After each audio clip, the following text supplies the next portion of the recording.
Durante la cena, mi mamá dejó el tenedor y lo acomodó bien sobre el plato. Tenía un mes para encontrar otro lugar donde vivir. Ya habían vendido la casa. Yo no me iba con ellos. No hubo advertencia, no hubo conversación. Mi papá se quedó mirando su plato. Mi hermana sonrió. Para la mañana siguiente, sus maletas ya no estaban y la casa sonaba hueca, como si yo nunca hubiera vivido ahí. 6 meses después, mi celular vibró con un mensaje de mi mamá preguntando por qué seguía ahí. Me reí. Ella no tenía idea de quién era el verdadero dueño de esa casa. Antes de contarte cómo pasó todo esto, dale like y comenta desde donde me escuchas si tu familia también te echó. Me llamo Cheryl. Tengo 26 años y trabajo en tecnología. En el papel suena impresionante. En la vida real, solo significa muchas horas frente a una pantalla, café frío en el escritorio y una mente que nunca se apaga del todo. Siempre he mantenido un perfil bajo. Nada de ropa llamativa, nada de anuncios grandes. Si me vieras en el súper, probablemente ni me notarías. Así también me veía mi familia, alguien que se perdía en el fondo. Desde afuera, parecíamos una familia estadounidense normal, una casa decente, cenas juntos casi todas las noches, fiestas que se veían bien en las fotos. Pero dentro de esa casa había una jerarquía silenciosa que todos entendíamos sin decirla en voz alta. Mi mamá mandaba en todo: el horario, las reglas, el ambiente. Tenía esa forma de sonreír sin calidez, como si el cariño fuera algo que se ganaba, no algo que se debía. Mi papá casi nunca la contradecía. No era cruel, solo ausente cuando más importaba. Cuando las cosas se ponían incómodas, encontraba algo interesantísimo en su plato. Luego estaban mis hermanas. La menor todavía iba en la prepa, ruidosa, dramática, acostumbrada a que la consintieran. La mayor, a principios de sus 20s, caminaba como si el mundo ya le debiera algo. Las dos tenían opiniones sobre mi vida, sobre mi trabajo, sobre lo callada que era, sobre cómo parecía que nunca iba a ningún lado. En la mesa, sus voces llenaban el espacio. La mía apenas salía. Aprendí desde temprano a no pedir mucho. Mis cumpleaños eran pequeños, a veces se les olvidaban hasta la noche. Las vacaciones eran muy caras y yo quería ir, pero mágicamente alcanzaba el dinero cuando eran solo ellos. Me quedaba mucho en casa, cuidándola, limpiando, aprendiendo a ser útil sin que me notaran. Cuando era adolescente, conseguí un trabajo después de la escuela. No porque quisiera dinero extra, sino porque pedirles algo a mis papás se sentía como rogar. Con mis primeros sueldos me compré una laptop usada. No era bonita. Se calentaba y hacía ruido como si siempre estuviera cansada. Pero era mía. Esa laptop lo cambió todo. Empecé a aprender a programar sola por las noches, sentada en mi cama mientras el resto de la casa dormía. Las líneas de código tenían sentido de una forma en la que la gente nunca lo tuvo. Si trabajabas, había resultados. Sin favoritismos, sin juegos mentales. En casa, nada cambió. Pagaba mi parte, cubría mis gastos, me mantenía callada, dejaba que pensaran lo que quisieran de mí. Me decía que era temporal, que mientras mantuviera la cabeza baja, podría aguantar un poco más. No me di cuenta de que ellos ya habían decidido que yo era desechable. Esa cena no empezó diferente a las demás. La cocina olía a pollo rostizado y pimienta. Los platos chocaban entre sí. Mi mamá se movía con esa energía tensa y eficiente que siempre tenía cuando ya había tomado una decisión y solo estaba esperando el momento de decirla. Yo estaba sentada en mi lugar de siempre, los hombros todavía tensos por el trabajo. Me repetía que debía comer rápido y desaparecer escaleras arriba. Mi papá se aclaró la garganta una vez y luego volvió a quedarse en silencio. Mis hermanas se inclinaron una hacia la otra, susurrando y sonriendo como si compartieran un chiste que yo no debía escuchar. A la mitad de la cena, mi mamá dejó el tenedor. «Necesito la atención de todos», dijo con voz tranquila y medida. Luego me miró directo a mí. «Especialmente tú, Cheryl». Algo se me cerró en el pecho. No levantó la voz. No parecía enojada. Eso era lo peor. Habló como si estuviera leyendo una lista del súper. La casa había sido vendida. El papeleo estaba listo. Se iban a mudar. Mañana. Parpadeé. ¿Mudarse? ¿A dónde? Eso no es importante, respondió. Lo que importa es que tú vas a necesitar encontrar otro lugar donde vivir. Tienes un mes. Las palabras no cayeron de golpe. Se fueron acumulando. Vendida. Mudanza. Un mes. Miré a mi papá. No quiso verme a los ojos. Tenía las manos entrelazadas sobre la mesa, los nudillos blancos. Cuando volteé a ver a mis hermanas, La mayor sonrió con burla. La menor se mordía los labios, tratando de no reírse. ¿Hablas en serio?, pregunté. Mi mamá asintió. No te vamos a llevar con nosotros. Lo dijo tan limpiamente que casi sonó razonable, como si fuera el orden natural de las cosas, y yo simplemente no me hubiera enterado. Mi papá por fin habló. Ya eres adulta, Cheryl. Deberías haber planeado esto. ¿Planeado que mi familia vendiera la casa sin decirme nada? La menor soltó una risita. Pues ya ve empacando, dijo. Los trabajos en tecnología no pagan tan bien, ¿verdad? Se rieron. No fuerte. No lo suficiente como para armar una escena. Solo lo justo para doler. Esperé a que alguien dijera que esto ya era demasiado. A que mi mamá les pidiera parar. A que mi papá interviniera. Nadie lo hizo. Mi comida estaba intacta, ya fría. Sentí esa presión familiar detrás de los ojos, la que siempre anunciaba lágrimas. Me la tragué. Llorar nunca había cambiado nada en esa casa. ¿Eso es todo?, pregunté en voz baja. Eso es todo, dijo mi mamá. Ya tomamos nuestra decisión. Volvieron a comer.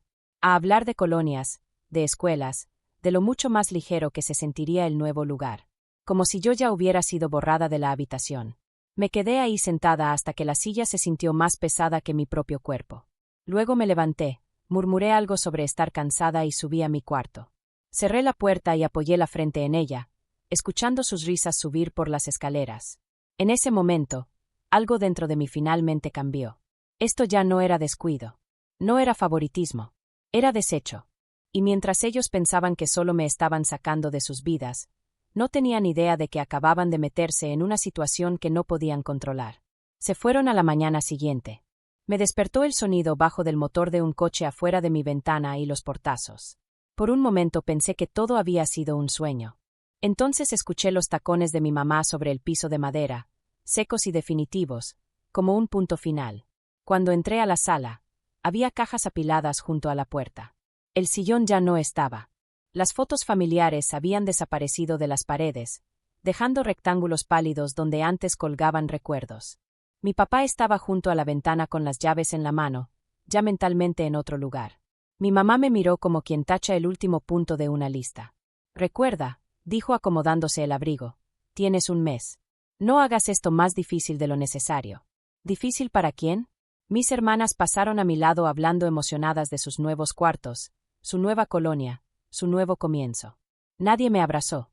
Nadie me preguntó si estaba bien. La puerta principal se cerró y, así de simple, la casa quedó en silencio. No un silencio tranquilo, sino hueco. Me quedé ahí mucho tiempo después de que su coche desapareció calle abajo. El aire se sentía distinto sin sus voces. Cada sonido rebotaba. Mis pasos, mi respiración, el zumbido del refrigerador que ni siquiera se molestaron en llevarse. Recorrí la casa despacio, cuarto por cuarto. Estantes vacíos. Paredes desnudas. Mi hogar de infancia reducido a un cascarón. Y de alguna forma, yo era lo único que quedaba dentro. Ahí fue cuando el peso me cayó encima. No pánico. No miedo. Solo una realización pesada y hundida. Mi familia había hecho un corte limpio. No discutieron. No dudaron. Simplemente decidieron que yo ya no valía el espacio que ocupaba. Me senté en el piso de la sala, espalda contra la pared, mirando a la nada. Normalmente, este era el punto donde lloraba, donde me culpaba, donde me preguntaba qué había hecho mal. Pero en lugar de eso, algo más frío se instaló en mí. Porque la verdad era que esto no había salido de la nada. 2 meses antes, una noche tarde, estaba revisando anuncios inmobiliarios sin muchas ganas, pensando vagamente en mudarme algún día. Y entonces lo vi. Mi dirección. Mi cuarto. Fotos de la casa en la que todavía vivía, arreglada y perfecta, como si yo no existiera. Habían puesto la casa en venta sin decirme una sola palabra. Recuerdo haberme quedado viendo la pantalla de mi laptop, primero dolida, luego enojada y después, clara. Clara como no me había sentido en años. No los confronté. No hice preguntas. Hice una llamada. Mientras ellos empacaban cajas y planeaban su futuro, yo estaba poniendo algo en marcha en silencio. Algo legal. Algo irreversible. De vuelta en la sala vacía, me levanté y me sacudí el polvo de las manos. La casa se sentía demasiado grande, demasiado silenciosa. Pero por primera vez, también se sentía honesta. Ellos pensaron que me estaban abandonando. Lo que no sabían era que ese fue el momento en el que dejé de ser la persona a la que podían pisar sin consecuencias. Y la próxima vez que habláramos, el poder ya no estaría de su lado. Pasaron 6 meses. No en silencio, no mágicamente, sino poco a poco. La casa fue lo primero en cambiar. No como en esos programas exagerados, sino con intención. Muebles nuevos llenaron los espacios vacíos. La sala dejó de hacer eco. La cocina volvió a oler a café. Por las noches, las luces se quedaban encendidas porque yo quería, no porque esperaba a que alguien regresara. Yo también cambié. Me paraba más derecha. Dormía mejor. Dejé de sobresaltarme cada vez que mi celular vibraba. Nunca preguntaron por mí. Ni una vez. Ni un «¿estás bien?», ni un «¿ya encontraste dónde vivir?». Nada. Creo que en su mente ya había desaparecido. El problema de alguien más. La carga de alguien más. Entonces, una tarde mientras trabajaba desde casa, mi celular vibró sobre el escritorio. «Mamá». Me quedé viendo la pantalla más tiempo del necesario. Cuando por fin abrí el mensaje, solo tenía 6 palabras. «¿Por qué sigues ahí?». Sin saludo. Sin preocupación. Solo confusión, incluso molestia. Me reí. No en voz alta. Solo una exhalación corta por la nariz. La risa que sale cuando la última pieza encaja. No respondí. 1 hora después llegó otro mensaje. Luego una llamada perdida. Luego otra. Las dejé ahí, sin abrir, mientras terminaba mi trabajo. Cuando por fin cerré la laptop, me sentía tranquila, firme. Estaban a punto de enterarse, y yo no tenía prisa. Ese sábado por la mañana escuché un motor familiar entrar al estacionamiento. No me asomé de inmediato. Ya sabía quién era. Sonó el timbre. Me tomé mi tiempo, acomodé mi suéter, respiré hondo. Y abrí la puerta. Ahí estaban los 4, como si esperaran que los dejara volver a entrar a un lugar que todavía creían suyo. La sonrisa de mi mamá se congeló en cuanto vio detrás de mí el sillón, el tapete, el arte en las paredes. Los ojos de mi hermana mayor recorrían la sala. A la menor literalmente se le cayó la boca. «¿Qué? ¿Qué es todo esto?», preguntó mi mamá, entrando sin esperar invitación. Mi papá la siguió, tan callado como siempre, mirando al suelo. La mayor pasó la mano por el respaldo del sillón, como si temiera que desapareciera. «Esto no es barato», murmuró. Cerré la puerta detrás de ellos. «Siéntense», dije, señalando la sala. Lo hicieron. Mi mamá juntó las manos en su regazo, tratando de recuperar el control. «Cheryl», empezó, «tenemos que hablar de lo que está pasando aquí». Me recargué en la silla. «¿Te refieres a por qué sigo viviendo en mi casa?». Levantó la cabeza de golpe. «¿Tu casa?». «Es mía», repetí con calma. El silencio cayó como un peso. «Eso no tiene gracia», dijo mi papá al fin. «No estoy bromeando». La sonrisa de mi mamá se tensó. «No tienes ese tipo de dinero». Me encogí de hombros. «Te sorprendería lo que pasa cuando nadie te está vigilando». La menor bufó. «¿Estás diciendo que compraste esta casa?». «Sí». «¿Con qué?», preguntó la mayor. «Apenas podías pagar la renta». Sonreí apenas. «Eso es lo que ustedes creían». Mi mamá se levantó tan rápido que la silla raspó el piso. «Explícalo ahora mismo». Y lo hice. No cada detalle. No cifras que les marearan la cabeza. Solo la verdad. Trabajaba en tecnología. Llevaba años construyendo cosas en silencio. Me asocié con alguien en quien confiaba. Nos fue bien. Muy bien. Vi el anuncio meses antes de que me lo dijeran.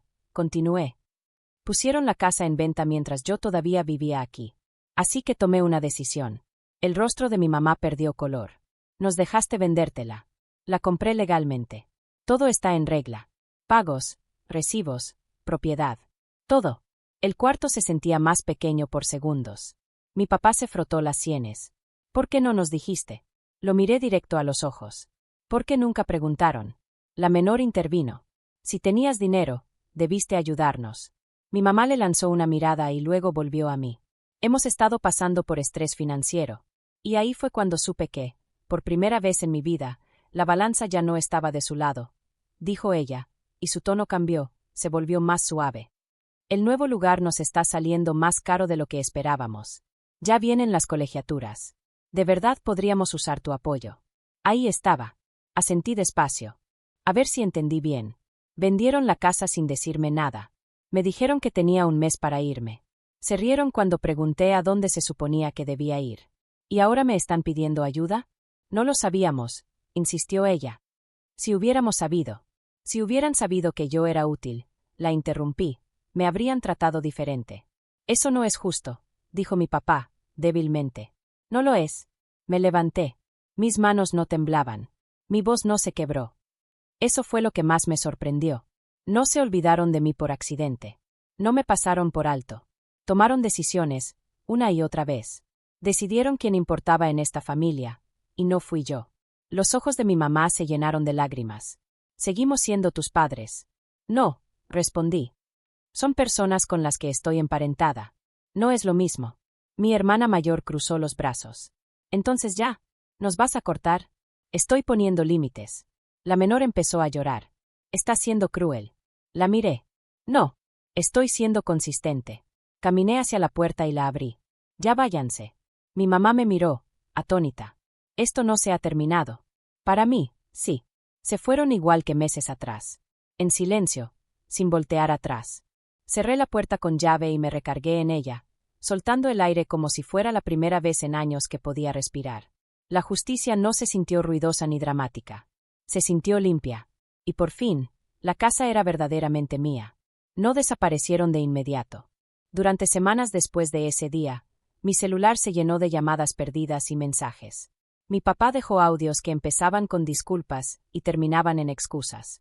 Decía que debió haberme protegido más, que no se dio cuenta de que las cosas estaban tan mal. Escuché uno. Los demás no. Mi hermana mayor mandó mensajes largos hablando de malentendidos y lazos familiares. Decía que me extrañaba, que quería que empezáramos de nuevo. La menor pedía ayuda de forma más directa. Un celular nuevo, dinero para la escuela, pequeñas peticiones envueltas en culpa. No respondí. Luego, una tarde, llegó mi tía. Traía café y ese tono cuidadoso que usa la gente cuando cree que está siendo amable. Me dijo que mis papás la estaban pasando mal, que se arrepentían de sus decisiones, que aferrarme al enojo solo me haría daño a largo plazo. Le dije la verdad. Ya no estaba enojada. El enojo quema. Lo que yo sentía era algo tranquilo, claro. Pasé años haciéndome pequeña para caber en una familia que ya había decidido que yo no pertenecía ahí. Alejarme no fue venganza. Fue respeto propio. Ella asintió, aunque no estoy segura de que lo entendiera del todo. Después de eso, la vida se acomodó de una forma más calma. El trabajo seguía pesado. La casa se sentía hogar como nunca antes. Invitaba amigos. Celebré mi cumpleaños por primera vez sin esperar a que alguien se acordara. Algunas noches me sentaba en la sala, con las luces bajas, y pensaba en lo cerca que estuve de creer que valía menos. No era verdad. Nunca lo fue. Alejarme me enseñó algo simple pero poderoso. La familia no es quien comparte tu apellido. Es quien se queda a tu lado cuando no tienes nada que ofrecer más que tú mismo. El momento en que dejé de rogar por pertenecer fue el momento en que mi vida, por fin, se volvió mía. Si esta historia te pegó cerca, no estás solo. Comparte desde donde escuchas y qué habrías hecho tú en mi lugar. Y si quieres más historias reales sobre límites, traición y encontrar tu poder, asegúrate de suscribirte para no perderte la siguiente.